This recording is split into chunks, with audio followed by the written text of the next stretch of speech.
मैं आपके माध्यम से और मीडिया के माध्यम से आज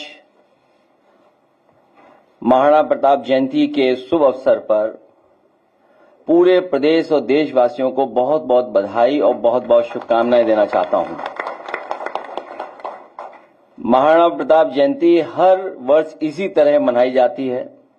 जहां कहीं भी हम लोग कार्यक्रम में होते हैं या आज के समय पे जो सोशल मीडिया का प्लेटफॉर्म है उसके माध्यम से भी हम लोग शुभकामनाएं और बधाई और लोगों से जुड़ने का प्रयास करते हैं। महाराणा प्रताप जी के बारे में कोई ऐसा नहीं होगा जो नहीं जानता होगा। वो हमेशा हमें और आपको प्रेरणा देते रहे हैं। त्याग, बलिदान, वीरता का, शौर्य का। हमारे देश के समाज में अगर सबसे ज्यादा प्रेरणा कोई दे रहा है तो महाराणा प्रताप जी से हम लोगों को प्रेरणा मिलती है। न केवल इस पीढ़ी को और आने वाली पीढ़ियों को भी इसी तरीके से प्रेरणा देते रहेंगे। जहां तक महाराणा प्रताप जयंती के शुभ अवसर पर सम्मान में हम लोगों ने एक दिन का अवकाश दिया था, जयंती के अवसर पर छुट्टी की थी। आज हमारी मांग है सरकार से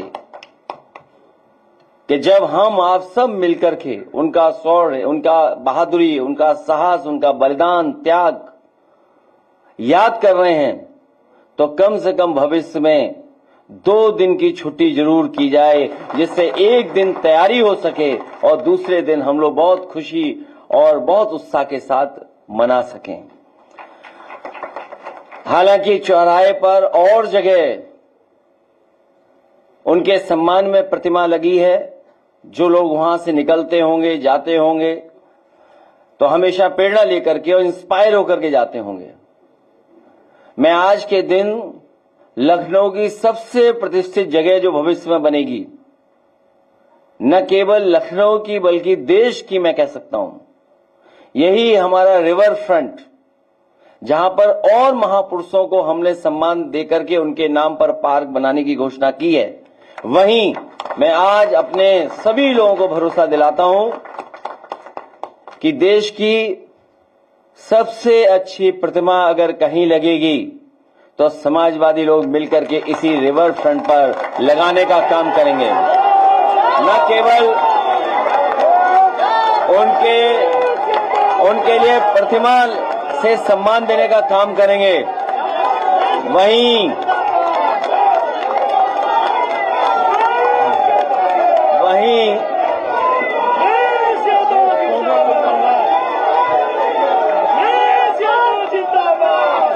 जहां हम सब लोग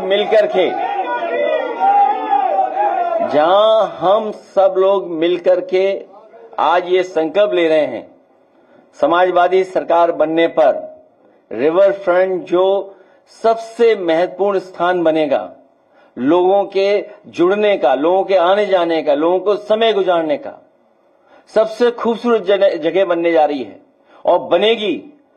न केवल उनके सम्मान में वहां पर सबसे सुंदर प्रतिमा लगेगी, बल्कि उनके हाथ में जो तलवार होगी वो चमकती हुई होगी, सोने की होगी। मैं इन्हीं शब्दों के साथ अपने सभी साथियों का और खासकर प्रेस के साथियों से जो हमेशा हम लोगों को मिलने का मौका मिलता है, मैं सभी प्रेस के और सभी इस कार्यक्रम में शामिल हुए हैं उनका बहुत बहुत धन्यवाद देना चाहता हूं, क्योंकि जिन परिस्थितियों में आज हम लोग इकट्ठे हुए हैं और जो माहौल है, रात दिन सुबह हम लोग कुछ न कुछ देख रहे हैं, कुछ न कुछ हमें सुनने को मिलता है। हमारे मीडिया के माध्यम से भी और जो सोर्सेज हैं उससे भी हमें देखने और समझने का मौका मिलता है।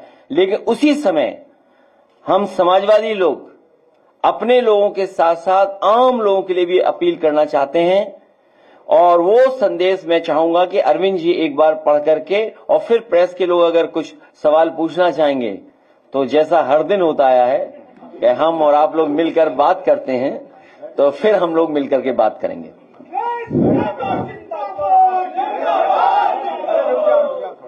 माननीय राष्ट्रीय अध्यक्ष जी,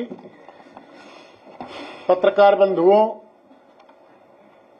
सम्मानित मंच और मंच के सम्मुख सभागार में उपस्थित बहादुर साथियों, हमें अपने देश की बहादुर सेना पर गर्व है। हम सब देश के साथ हैं। संकट का समय समझदारी की और भी अधिक मांग करता है। सभी देशवासियों से अपील है कि किसी भी अपुष्ट समाचार और सूचना पर न तो विश्वास करें, न ही आगे प्रचारित और प्रसारित करें। ऐसे समाचार देश के दुश्मनों के द्वारा फैलाए गए झूठ भी हो सकते हैं। मतलब ये दुश्मन की चाल या साजिश भी हो सकती है। इसीलिए किसी भी बहकावे या भड़कावे में न आए। अपने अपने स्तर पर जिम्मेदाराना व्यवहार करें, स्वयं शांत रहें और दूसरों को भी शांति से रहने के लिए प्रेरित करें। आपदा के इस समय में एकजुटता दिखाएं। जय हिंद, जय हिंद। बहुत बहुत धन्यवाद।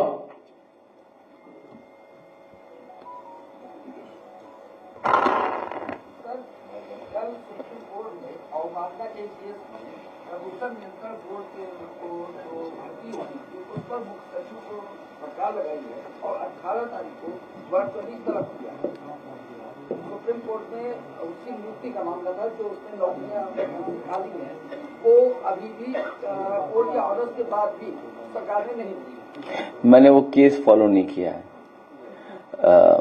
लेकिन नौकरी भारतीय जनता पार्टी के एजेंडे में कभी नहीं रही।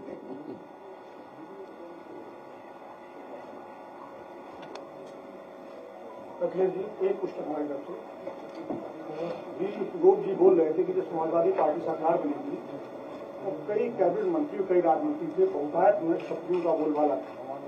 जब करड़ी सेना रामजी सुमन के ऊपर हमला कर रही थी तो हमें लगता है प्रदेश में आपके कितने सम्मानित नेता है उन्होंने उनका विरोध किया, और नहीं विरोध किया तो क्यों? वो सेना टेम्परेरी थी, ये सेना असली है। और एक मिनट आप लोग नारे मत लगाना। और मैंने आपसे महत्वपूर्ण जानकारी दी। मैंने अभी जानकारी जो दी, मैं समझता हूं वो जानकारी आपको समझ गए होंगे आप भी। एक, जहां तक रामजी सुमन जी का सवाल है, आप क्या चीज कहां से देख रहे हो? राज्यसभा, पार्लियामेंट और उसके बाद लगातार प्रेस में हम लोगों ने कहा कि कोई भी इतिहास नहीं उठाना चाहिए, और जो इतिहास हमें जोड़ता ना हो, जो इतिहास हमारे आप को सही रास्ते पे न ले जा रहा हो, उसको इतिहास को इतिहास ही रहने देना चाहिए।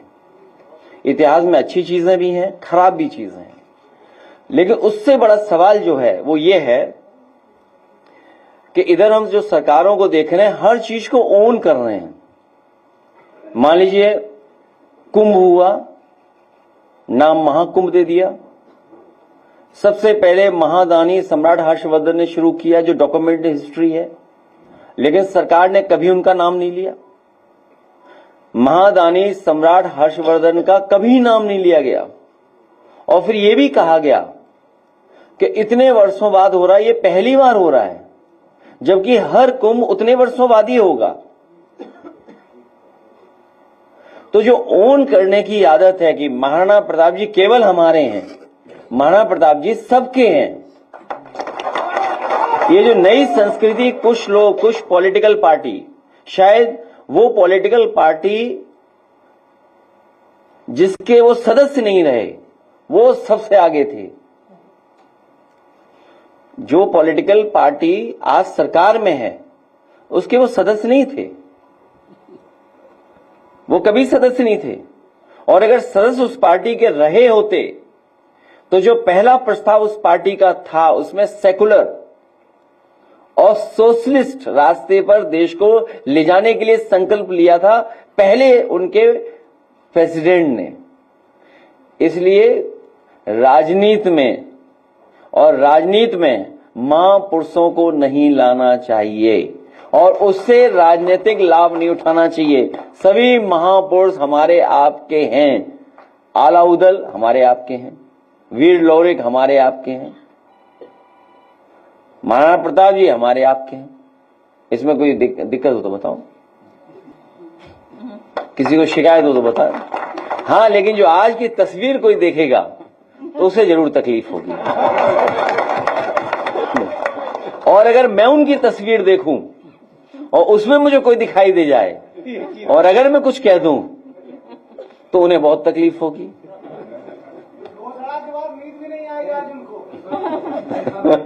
मैं अपने धन्यवाद देता हूं पत्रकार साथी को महत्वपूर्ण सवाल पूछने के लिए। और मैं आपको एक बात और जोड़ दूं,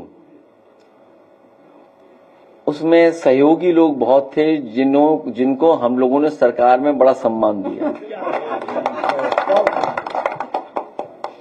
अब आगे मत पूछना। जी एक सवाल है कि बहराइच में जो जेठ मेला लगता था प्रशासन ने उसकी अनुमति नहीं दी है। और देखिए कहां से, इसीलिए मैंने कहा आपसे और मैं फिर वही बात जोड़ता हूं, मेला किस समय किस तरीके से शुरू हुआ होगा उस इतिहास में हम लोगों को नहीं जाना चाहिए। भारत देश आजाद हो गया, हम मेले संपन्न कराते हैं। नाम जरूर हो सकते हैं पुराने या किसी के नाम से, स्थान की वजह से नाम हो सकता है, लेकिन मेले का मतलब ये नहीं कि मेले में क्या कोई और परंपरा चल रही हो। मान लीजिए बटेश्वर का मेला है, सुनने में आया कि मुगलों ने शुरू किया था। अब उस बटेश्वर के मेले में सब आते हैं, सब लोग, घोड़ा हाथी जाने क्या क्या आता है उसमें, जाने कहां कहां के व्यापारी कारोबारी आते हैं। इसी तरह हर मेले में कारोबारी व्यापारी आते हैं।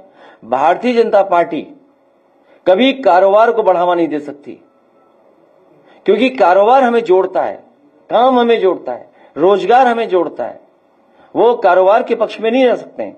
मेले में हम एक दूसरे से मिलते हैं, किसी ने झूला लगाया, किसी ने दुकान लगाई, कोई सामान लाया, किसी ने सामान बनाया, बेच कौन रहा है, खरीद कौन रहा है। मेला मिलने की जगह होती है, इसलिए मेला है। ये रोजगार कारोबार के खिलाफ लोग हैं। अभी हम और आप लोग चिंता कर रहे हैं, सोशल मीडिया पर वॉर हो रहा है, इस वॉर में कोई हमारे आपके हाथ से कोई चीज चली गई, वो हमें आपको पता ही नहीं है। LOI इशू हो गया, हमें आपको पता ही नहीं लगा। भाई इस दौरान हमारे आपसे कुछ चीजें चली गई हाथ से। सोचो भविष्य में आत्मनिर्भरता, सिक्योरिटी, उसका सवाल क्या है, उसके लिए सरकार ने क्या किया। लेकिन क्योंकि हम वॉर में हैं, हम पड़ोसी देश से हम उलझे हुए हैं, हम कोई सवाल भी नहीं सरकार से कर सकते हैं। लेकिन अखबारों में जो मैंने पढ़ा, LOI इशू हो गई। क्या भविष्य में जो आने वाली पीढ़ी है, क्या हम उसको सिक्योरिटी देके जा रहे हैं देश की? क्या हमारा देश उसी से आत्मनिर्भर होगा?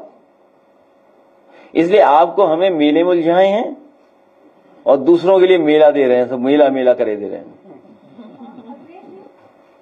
अखबार पढ़िएगा ध्यान से, कुछ है मामला, शायद कुछ लोग जान गए होंगे। जिस तरह से एयर स्ट्राइक को लेकर के नोएडा में बैठा मीडिया जो है वीडियो दिखा रहा है और हर जगह मेरे को पता चल रहा है कि ये फेक है। आपने भी कल एक ट्वीट किया है कि अब ये दोबारा अरविंद जी दोबारा पढ़ दो इनके लिए, और गाइडलाइन मेरे पास नहीं है, गाइडलाइन आप दोबारा पढ़ के आइए। एडवाइजरी, सॉरी, हाँ, एडवाइजरी आपके लिए भी जारी है। और अगर एडवाइजरी कोई नहीं मान रहा है तो जिन्होंने एडवाइजरी इशू की है उनकी जिम्मेदारी है कि कार्रवाई करें।